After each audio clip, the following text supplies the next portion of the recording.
Si Pagong at si Matsing ay hindi lamang simpleng kwentong pambata, kundi sadyang punong-puno ng mahahalagang aral na dapat nating isapuso.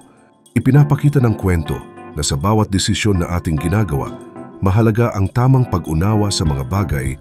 Si Pagong na matiyaga ay pinili ang ugat dahil alam niyang ito ang magiging pundasyon ng kanilang pananim.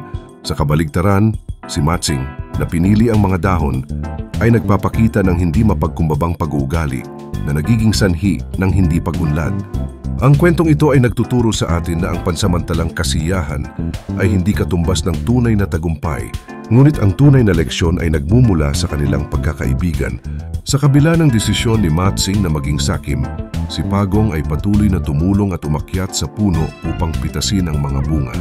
Ipinapakita nito na sa kabila ng mga pagkakamali ng iba, may mga pagkakataon pa ring pagkakataon para sa kabutihan.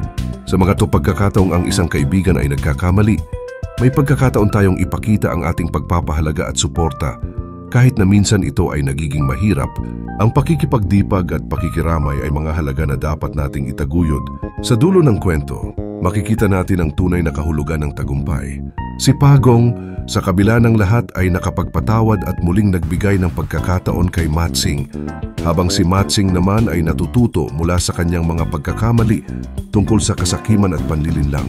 Ang pagkakaroon ng kababaang loob at pagtanggap sa mga pagkukulang ay mahalaga upang maging mas mabuting tao.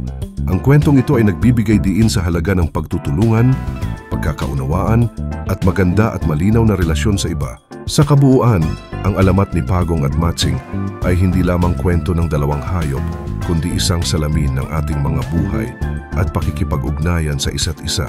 Sa bawat hakbang na ating ginagawa, isaisip natin ang mga leksyong ito, ang halaga ng tiyaga, talino at pagmamahal kahit sa mga pagkakataong may pagsubok. Kaya't sa tuwing tayo ay humaharap sa mga desisyon, lagi tayong manatiling matalino at matiyaga at hindi kalilimutan ang mga aral ng kwentong ito. Ngayon, isabuhay natin ang pagkatuto mula kay Pagong at Matsing upang maging mas mabuting tao.